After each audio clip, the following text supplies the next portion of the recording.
Good morning to all student. Vijay classes में आपका हार्दिक स्वागत है। आज के लेक्चर में हम एक टॉपिक पढ़ने जा रहे हैं पीडियाट्रिक का। वो बहुत ही इंपॉर्टेंट है। जिस पीडियाट्रिक का जो टॉपिक मैं पढ़ाने जा रहा हूँ उस टॉपिक का नाम है हिट्सप्रंग डिजीज या फिर स्टूडेंट उसे बोला जाता है मेगा कॉलम। लेकिन सबसे पहले आज डॉक्टर एपीजे अब्दुल कलाम से एक सुविचार के साथ हम स्टार्ट करेंगे, जिससे अच्छा हो लेक्चर हमारा। तो ये जो सुविचार है वो बहुत बढ़िया है। शिक्षण एक बहुत ही महान पेशा है जो किसी व्यक्ति के चरित्र, क्षमता और भविष्य को आकार देता है।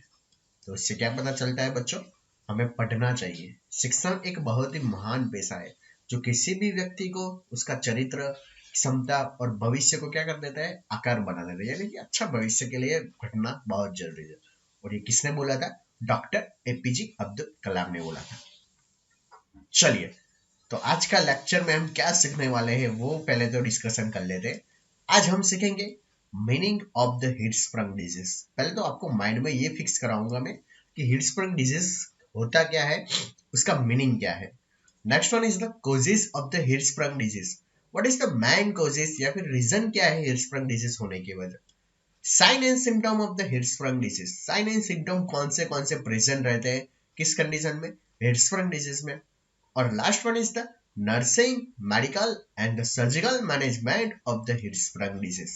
तो ये हमारा पूरा लेक्चर का जो है आउटलाइन मैंने पढ़ा लिया है आपको।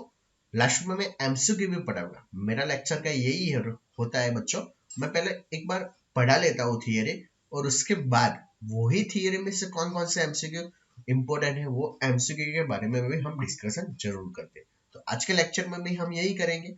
पहले मीनिंग समझेंगे, कोजेस समझेंगे, साइन एंड सिम्टम समझेंगे, और लास्ट में क्या देखेंगे हम, एमसीक्यू एंड नर्सिंग और सर्जिकल मैनेजमेंट। चलिए, तो पहले तो हम देख लेते हैं हिट्सप्रंग डिजीज है क्या। तो देख लेते हैं पहला सेंटेंस क्या लिखा है। It is also called congenital aganglionic megacolon. तो what is the another name of the Hirschsprung disease. तो क्या नाम रहेगा, aganglionic megacolon. Aganglionic का मीनिंग क्या रहेगा, गैंग्लियोनिक सेल कैसा रहेगा, एब्सेंट रहेगा, जिसकी वजह से क्या देखने को मिलेगा, मेगाकोलन देखने को मिल सकता है। और याद रखना बच्चों, जो भी हिट्सप्रंग डिजीज है वो कैसी कंडीशन है, इट्स अ कंजाइनेटल कंडीशन। कौन सी कंडीशन है, कंजेलाइटल कंडीशन। नेक्स्ट, अब देख लेते हैं दूसरा।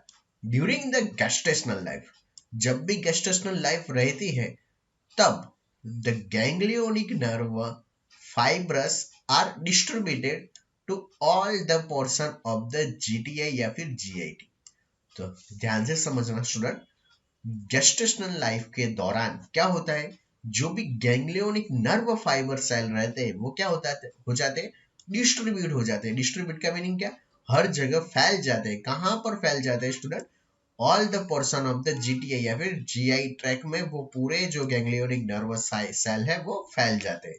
लेकिन अब क्या होता है वो देख लीजिए। But sometimes the portion of the GID may not receive the ganglionic nervous fibrous cell। लेकिन कुछ बार या फिर कुछ कंडीशन में ऐसा होता है, जो भी हमारा गैस्ट्रो इंटेस्टाइनल ट्रैक है वो क्या रिसीव नहीं कर पाता, जो गैंग्लियोनिक नर्व फाइब्रस सेल है वो रिसीव नहीं कर पाता। चलिए नेक्स्ट, इन द, अब चलिए क्या बोला मैंने, जो भी गैंग्लियोनिक नर्व फाइब्रस सेल है वो एब्सेंट रहते हैं, तो उसकी वजह से क्या देखने को मिलता है वो देख लेते हैं। तो चलिए, in the absence of the ganglionic nerve cell क्या रहता है, in the absence of the ganglionic nerve fibres the nerve stimulation does not received. उसकी वजह से क्या देखने को मिलता है, जो स्टिमुलेशन मिलना चाहिए वो नहीं मिलेगा, और जो पेरिस्टालिसिस मूवमेंट है will not occur in that ganglionic portion. समझ में आया बच्चों क्या बोल रहा हूं मैं। अगर एब्सेंस है, कौन सी बात कर रहा हूं, गैंग्लियोनिक नर्व फाइब्रस, तो उसकी वजह से क्या होता है, स्टिमुलेशन मिलेगा ही नहीं। जस्ट लाइक एग्जांपल ये ले लेता हूँ। ये कोई पार्ट है जहां पर गैंग्लियोनिक जो ये छोटे छोटे सेल है, ये दिख रहा है आपको, ये गैंग्लियोनिक सेल प्रेजेंट ही नहीं है, ये आएंगे ही नहीं, रिसीव ही नहीं करेंगे। तो उनका काम क्या था, पेरिस्टालिसिस मूवमेंट। वो पेरिस्टालिसिस मूवमेंट का काम क्या रहता है, जो भी हम फूड खाते हैं वो फूड को आगे ले जाने का काम कौन करता है, पेरिस्टालिसिस मूवमेंट। अगर पेरिस्टालिसिस मूवमेंट ही नहीं मिल रही तो जो भी हम फूड खा रहे हैं वो फूड आगे जाएगा नहीं जा पाएगा।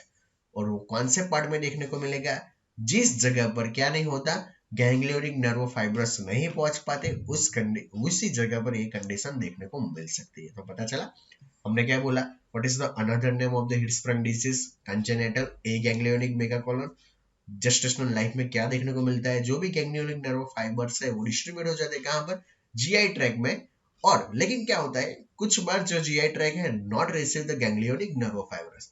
अब इन द एब्सेंस, उसकी एब्सेंस में क्या होता है, जो नर्व फाइबर्स है वो क्या नहीं हो पाते, stimulate does not receive the signal and the peristalsis movement नहीं होगी, और उसकी वजह से उसे क्या बोलता है, एक गैंग्लियोनिक मेगाकोलन। और ये कहां पर होता है, जो भी गैंग्लियोनिक पोर्शन है वहां पर देखने को मिलता है। चलिए फिर आगे बढ़ते हैं।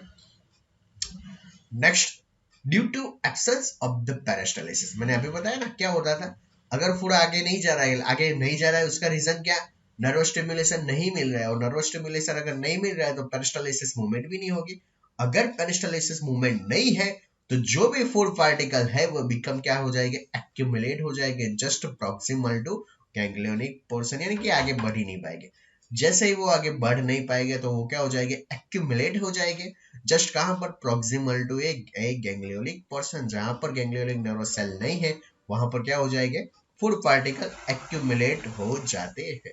नेक्स्ट वन इज द, उसमें कौन सा पोर्शन आएगा, तो proximal portion become the enlarge. जो कॉलन का कौन सा पार्ट आएगा, जो प्रॉक्सिमल पार्ट रहेगा वो कैसा हो जाएगा स्टूडेंट, एनलार्ज हो जाएगा। क्यों एनलार्ज हो जाएगा, क्योंकि आगे फूड पार्टिकल जा ही नहीं रहे, तो उसकी वजह से क्या हो जाएगा, एक्यूमुलेशन हो जाएगा, और एक्यूमुलेशन कहां पर हो जाएगा, जो भी प्रॉक्सिमल पार्ट है वहां पर हो जाएगा। चलिए फिर next one, this disorder mainly found with the down syndrome. ये बात बहुत याद रखना स्टूडेंट, एग्जाम में भी बहुत पूछा जाता है कि ये जो दिख रहा है जो डिजीज कंडीशन है, मैं हाईलाइट भी कर लेता हूँ जिससे आपको पता चले। ये देखिए, जो डिसऑर्डर है वो किसके साथ फाउंड रहता है, तो याद रखना बच्चों, डाउन सिंड्रोम के साथ। क्या होता है डाउन सिंड्रोम, डाउन सिंड्रोम क्या है पता है ना आपको, one type of the chromosomal abnormality. तो चलिए फिर आगे बढ़ते हैं। नेक्स्ट वन इज ना, the exact cause is unknown. जो एग्जैक्ट कोज है हमें पता नहीं है, लेकिन the defect into the chromosome number 10, chromosome number कौन से डिफेक्ट आती है, 10 नंबर की क्रोमोसोम में। Next one is the most commonly affected portion is the rectosigmoid colon.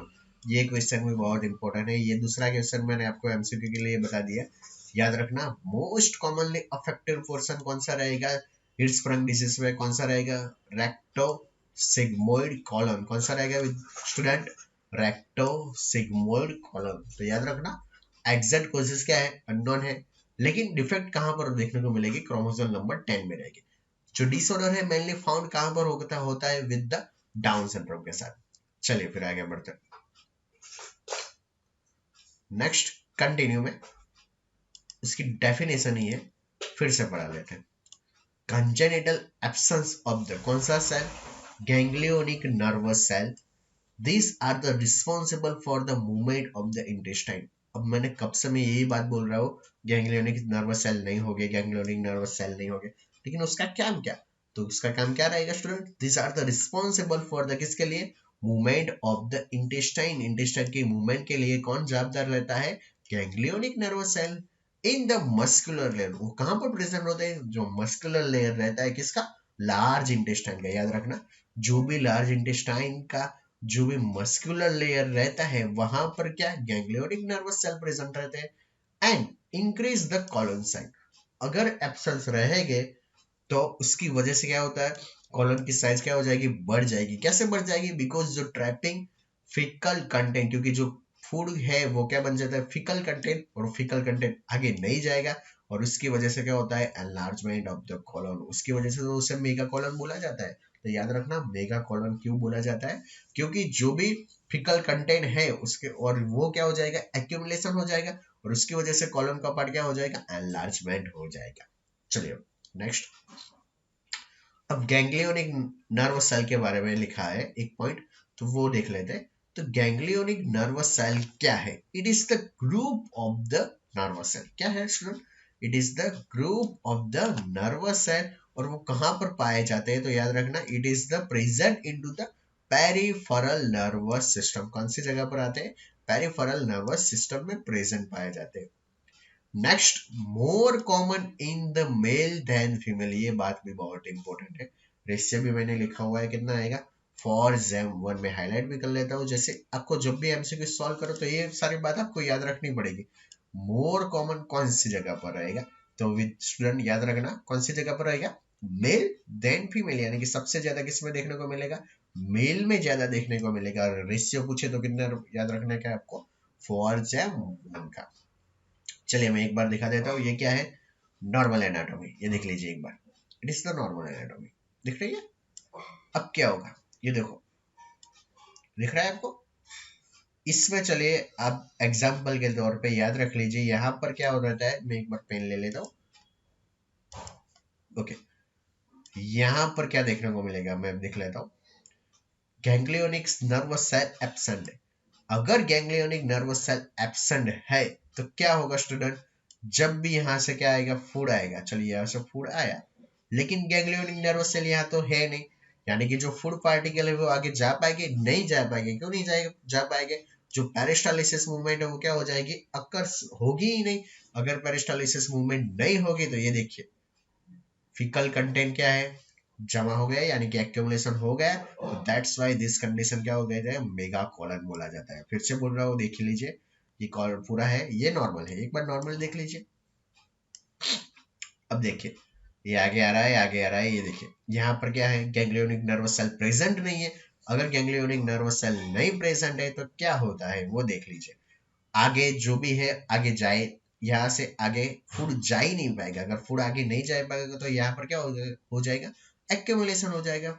Food accumulation जितना ज्यादा होगा तो कॉलन भी क्या हो जाएगा? बढ़ जाएगा, यानी कि उसे क्या बोलते हैं? मेगा कॉलन बोला जाता है। चलिए फिर आगे बढ़ते हैं स्टूडेंट।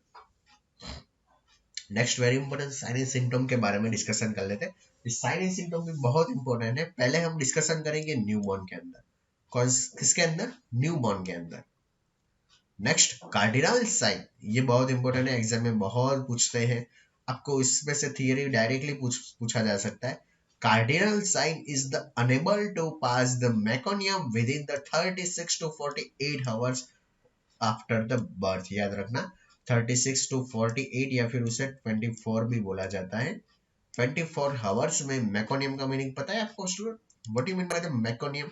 मेकोनियम का मीनिंग क्या रहेगा? First tool after the birth. First tool जो होता है उसे क्या बोलते हैं? मेकोनियम बोला जाता है। तो मेकोनियम अगर 36 से 48 आवर्स के बाद भी मेकोनियम पास नहीं होता तो डायरेक्टली हम बोल सकते हैं कि ये कौन सी कंडीशन है स्टूडेंट? हिर्शस्प्रंग डिसीज, या फिर क्या बोला जाता है उसे? Mega colon.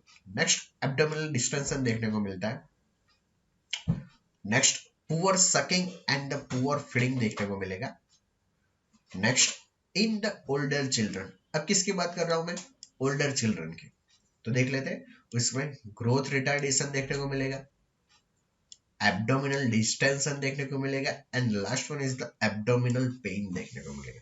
तो न्यूबॉर्न के अंदर देख लीजिए, कार्डिनल साइन कौन सा रहेगा? Unable to pass the meconium within the 36 to 48 hours of the birth, abdominal distension, poor sucking, poor feeding.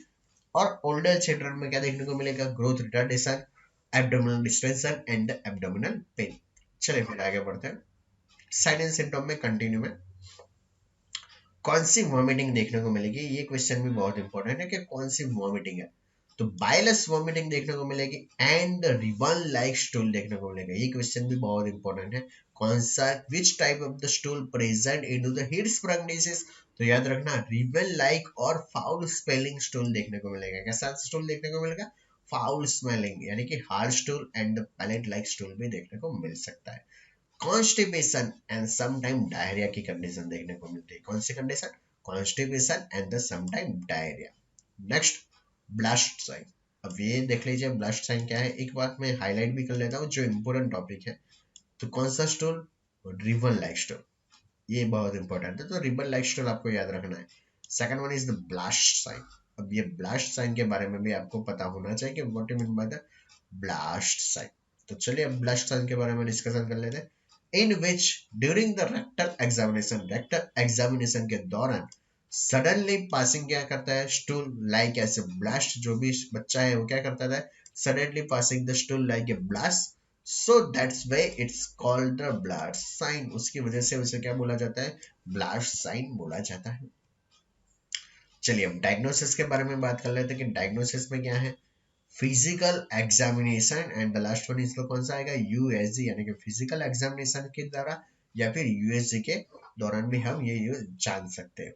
Next, which is the confirmative diagnosis, अब ये बात बहुत इंपॉर्टेंट है, याद रखना, रेक्टल बायोप्सी। मैं हाईलाइट भी कर लेता हूँ बच्चों, जिससे आपको ये जो हाईलाइट कंटेंट है वो आपको याद रह जाए इजीली। तो याद रखना कौन सा आएगा, rectal biopsy, it is the confirmatory diagnostic test of this disease। तो हिट्सप्रंग डिजीज के लिए जो confirmative नर्सिंग डायग्नोस्टिक टेस्ट है वो कौन सा रहेगा, rectal biopsy. Next one is the complication, ये बात भी बहुत इंपॉर्टेंट है, what is the main complication of the Hirschsprung disease, बहुत एग्जाम में पूछा जाता है। The most serious complication is the enterocolitis, याद रखना, बहुत एग्जाम में पूछा गया है। मोस्ट कॉमन कॉम्प्लिकेशन में हाईलाइट भी कर लेता हूँ, कौन सी आएगी स्टूडेंट, एंटेरोकोलाइटिस, ये क्वेश्चन बहुत इंपॉर्टेंट है। What is the complication, हिट्सप्रंग disease का कॉम्प्लिकेशन बताइए, तो हिट्सप्रंग डिजीज का कॉम्प्लिकेशन क्या रहेगा, एंटेरोकोलाइटिस। अब उसका साइन क्या रहेगा, फीवर, सीवियर प्रोस्ट्रेशन, प्रोस्ट्रेशन का मीनिंग क्या, weakness, gastro intestinal bleeding, and the last one is the क्या देखने को मिलेगा, एक्सप्लोसिव वाटरी डायरिया देखने को मिलेगा, क्या देखने को मिलेगा, एक्सप्लोसिव वाटरी डायरिया देखने को मिलेगा।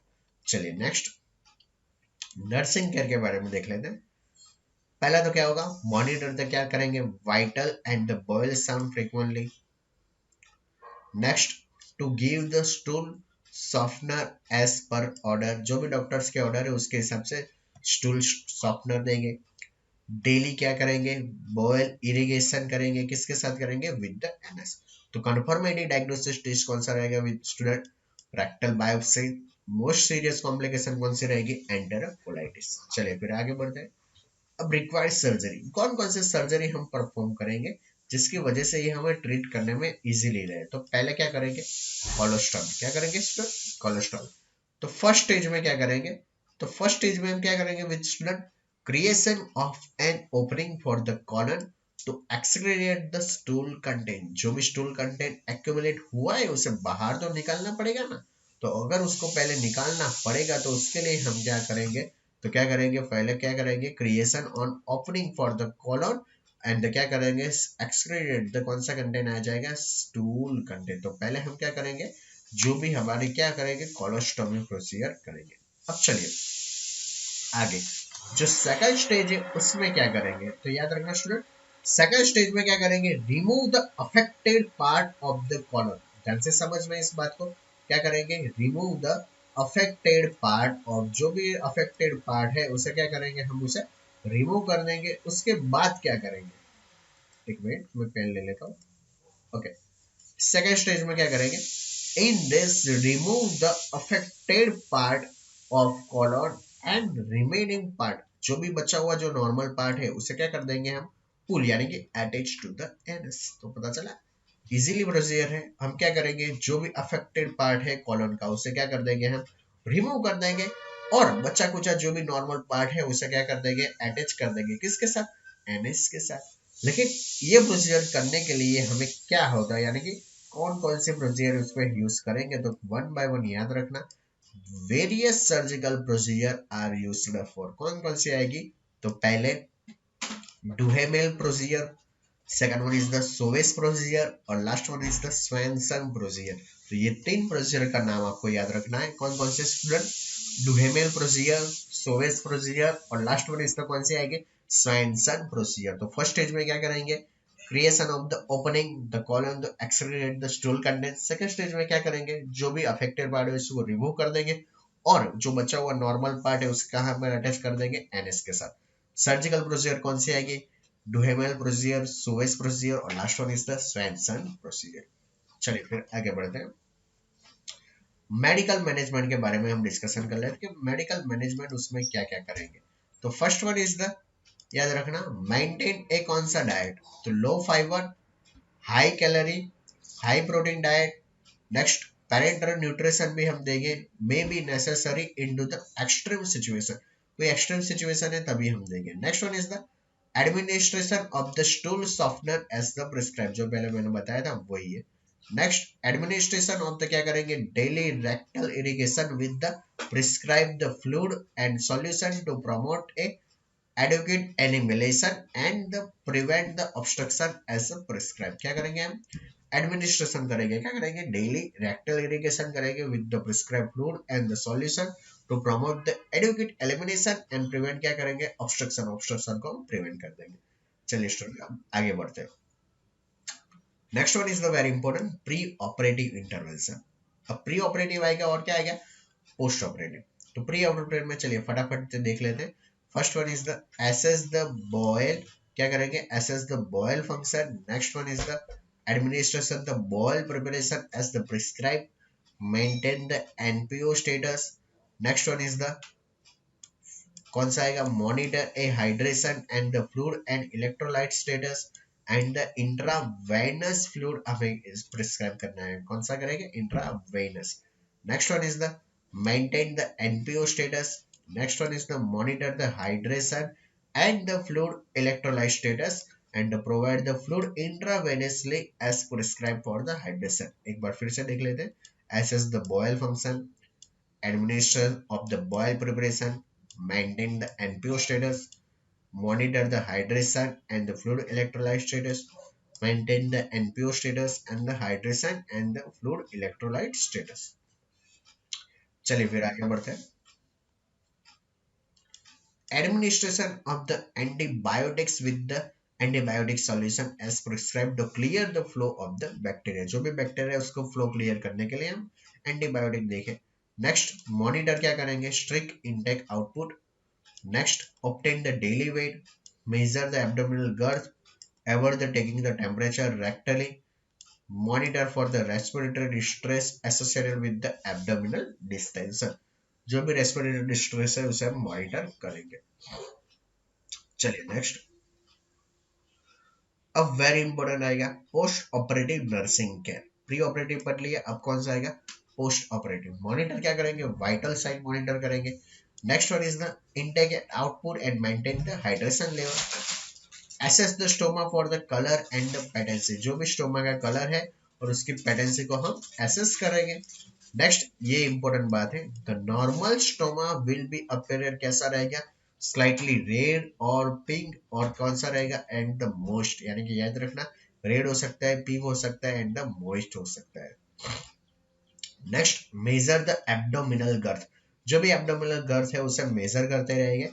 Next assess the surgical site for the redness, swelling and the drainage, जो भी सर्जिकल साइट है उसके करेंगे assess करेंगे for the redness, swelling and the drainage के लिए। Next assess the anal area for the presence of the stool, redness or the discharge, या क्या करेंगे, assess the anal area को assess करेंगे किसके लिए, presence of stool के लिए, redness के लिए या फिर discharge के लिए। चलिए फिर आगे बढ़ते हैं। कंटिन्यू में पोस्ट ऑपरेटिव मेंटेन क्या करेंगे, NPO status as prescribe and until the bowel sound is the return और the flatus is passed usually within the कितने घंटे में होगा, 48 से लेके 72 घंटों में। नेक्स्ट मेंटेन क्या करेंगे, nasogastric tube to allow the intermediate suction until the peristalsis return, जब तक पेरिस्टालिसिस मूवमेंट नहीं आ जाती तब तक क्या करेंगे, maintain the nasogastric tube to allow the intermediate suction करेंगे। नेक्स्ट मेंटेन द क्या करेंगे, IV fluids until the child tolerate the appropriate oral intake, advising the diet from the clear liquid to regular as tolerate as prescribed। यानी कि क्या करेंगे, हमें IV fluids देना पड़ेगा, कब तक देना पड़ेगा, जब तक जो भी बच्चा है वो क्या करना पाएगा, और क्लियर लिक्विड से रेगुलर डाइट में नहीं आ सकता तब तक। नेक्स्ट एसेस क्या करेंगे, एसेस करेंगे क्या करेंगे, for the dehydration and the fluid overload तो नहीं होगा, उसके बारे में हम एसेस करेंगे। कंटिन्यू में monitor the strict intake output. Next obtain the daily weight. Next assess for the pain, provide the comfort measure as required, जितना भी कंफर्ट मेजर है उतना हमें देना चाहिए। Next provide the patient with the instruction regarding the colostomy care and the skin care. Last one is the teach the parents about the appropriate diet and the need to advocate food and intake के बारे में। चलिए बच्चों, आज का lecture के लिए इतना ही। अब हम देखेंगे एमसीक्यू। प्री ऑपरेटिव और पोस्ट ऑपरेटिव इतना ज्यादा इंपॉर्टेंट है नहीं, थियरी के हिसाब से बहुत इंपॉर्टेंट है, लेकिन याद रखना उसमें स्टोमा का कलर पूछा जाता है, तो मैंने ऑलरेडी पढ़ाया हुआ है, एक बार फिर से देख लेना वीडियो। चलिए एमसीक्यू के बारे में देख लेते हैं। Child admitted with the Hirschsprung disease develop the fever and the explosive diarrhoea, aside the nurse immediately informs this event to physician. क्या हो रहा है, बच्चे का हिस्पेरिक डिजीज का पेशेंट है, इसको अचानक से फीवर एंड डायरिया हो रहा है, तो इमीडिएटली नर्स ये देख रही है और इन्फॉर्म करती है, तो व्हाट कॉम्प्लिकेशन उसकी वजह से होने की संभावना बढ़ जाती है हिस्पेरिक डिजीज की वजह से। इंटरसेप्शन, एंटेरोकोलाइटिस, ऑप्शन सी में वॉल्वलस, या फिर ऑप्शन डी में परफोरेशन। तो मैंने अभी बताया था what is the main complication of the Hirschsprung disease, कौन सी आएगी, एंटेरोकोलाइटिस। स्टूडेंट कौन सी आएगी, एंटेरोकोलाइटिस। चलिए अब नेक्स्ट दूसरा क्वेश्चन जो आपकी स्क्रीन के सामने आ रहा है, a child with the Hirschsprung disease, इसमें भी बोला गया है हिस्पेरिक डिजीज है। Notice the explosive diarrhoea, what is the immediate nursing intervention. पहले में तो बोला था कि क्या कॉम्प्लिकेशन हो सकती है, लेकिन इसमें क्या हो रहा है, फीवर और एक्सप्लोसिव डायरिया हो रहा है, तो इमीडिएटली नर्स की एक्शन क्या। तो पहला, notifying the physician immediately. Second, administration of the anti diarrhoeal medication. Option C में monitor the child every 30 minutes. Option D में कौन सा आएगा, रिकॉर्ड द फाइंडिंग। तो which is the correct answer. तो याद रखना, कोई भी अगर ऐसा क्वेश्चन आए तो एज ए नर्स हमारी रिस्पॉन्सिबिलिटी पहले यही रहेगी, notify the physician immediately. Physician को हम इमीडिएटली नोटिफाई करेंगे। चलिए अब आगे बढ़ते हैं। इसमें भी हिस्पेरिक डिजीज का आया हुआ है। Hirschsprung disease has been seen in the associated with the following, किस कंडीशन में देखने को मिलेगा, एक्सेप्ट। ऑप्शन है microcephaly, option B mental retardation, option C autism, या फिर ऑप्शन डी क्लैप्लिफ। तो आपको मैंने पढ़ाया हुआ था, जो भी हिस्पेरिक डिजीज है वो किसके साथ एसोसिएटेड रहता है, डाउन सिंड्रोम। डाउन सिंड्रोम यानी कि माइक्रोसेफेली भी हो सकता है, मेंटल रिटार्डेशन भी हो सकता है, ऑटिज्म हो सकता है, लेकिन क्लैप्लिफ इट्स रेयर कंडीशन, यानी कि अलग ही कंडीशन है क्लैप्लिफ। तो हमारा सही आंसर कौन सा आएगा, क्लैप्लिफ। चलिए आगे बढ़ते हैं। इन हिस्पेरिक डिजीज ए गैंग्लियोनिक सेगमेंट मोस्ट कॉमनली अकर, कौन सी जगह पर ए गैंग्लियोनिक सेल रहते हैं, रेक्टम में, एलियम में, एसेंडिंग कॉलन में, या फिर केकम में। तो विच इज द सही आंसर, यानी कि आंसर कौन सा रहेगा, रेक्टम, याद रखना। Next, all of the following are the characteristic of the hispanic disease except, इसमें से फॉलोइंग आर द कैरेक्टरिस्टिक कौन से है हिस्पेरिक डिजीज के, लेकिन एक को छोड़ के, explosive diarrhoea, abdominal distension, bile strain vomiting, या फिर टेलीस्कोपिंग ऑफ द इंटेस्टाइन। तो ये तो आंसर आपको सीधा ही पता चल गया, मैंने उसमें ए बी सी डी नहीं लिखा, एक बार लिख देता हूँ या फिर आपको समझ लाना, ए बी ये सी है और ये कौन सा आएगा, डी।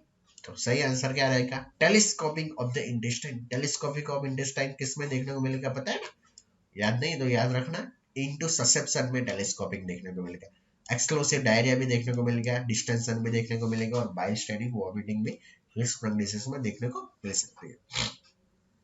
चलिए next, inborn failure to pass meconium within the first 24 hours after the birth may be indicate which of the following. तो आपको मैंने बहुत बार पढ़ा लिया, अभी भी मैंने पढ़ा रहा है, मेकोनियम अगर फर्स्ट 24 आवर्स के बाद पास नहीं हो रहा है तो वो कंडीशन कौन सी रहेगी, Hirschsprung disease, option B coeliac, intussusception, abdominal wall defect. इस क्वेश्चन का आंसर बताने की जरूरत है बच्चों, नहीं है ना, Hirschsprung disease is the correct answer. चलिए फिर next, which of the following statement about the Hirschsprung disease are true, कौन सा जो स्टेटमेंट है वो हिस्पेरिक डिजीज के हिसाब से सही है। पहला देख लीजिए, there are the no ganglionic cell seen in the Auerbach's plexus. Option B, there is a increase the incidence of the Down syndrome. Option C है, it is the more common in the girls. Option D है, it may be associated with the enterocolitis, या फिर option E कौन सा है, it may be involve the small intestine. चलिए अब सही आंसर बताना। Option A B C, option B A D E C, option C में फिर से A B D E D, या फिर ऑप्शन डी में कौन सा रहेगा, ए सी डी ई। मैंने यहाँ पर सी और डी नहीं लिखा तो लिखा ही है ए बी डी ई, और लास्ट में कौन सा आएगा, ए सी डी ई। तो which is the correct answer, ये आंसर मैं आप पे छोड़ रहा हूँ। अगर पूरा लेक्चर आपने देखा हो तो उसका आंसर आपको पता चल जाएगा। और इस एमसीक्यू का आंसर मुझे कमेंट बॉक्स में जरूर दीजिएगा स्टूडेंट, ताकि मुझे पता चला आपने पूरा वीडियो देखा है, अच्छा लगा है, और इस एमसीक्यू का आंसर आपको पता चल गया है। तो पता चल गया आज के लेक्चर के लिए इतना ही स्टूडेंट। अगर आपको मेरा लेक्चर अच्छा लगा तो प्लीज मेरे वीडियो को लाइक कर दीजिएगा, शेयर कर दीजिएगा, और मेरे चैनल को अभी तक आपने सब्सक्राइब नहीं किया तो प्लीज सब्सक्राइब भी जरूर कर दीजिएगा। तो तब तक के लिए मिलते हैं अगले लेक्चर में, तब तक के लिए थैंक यू स्टूडेंट।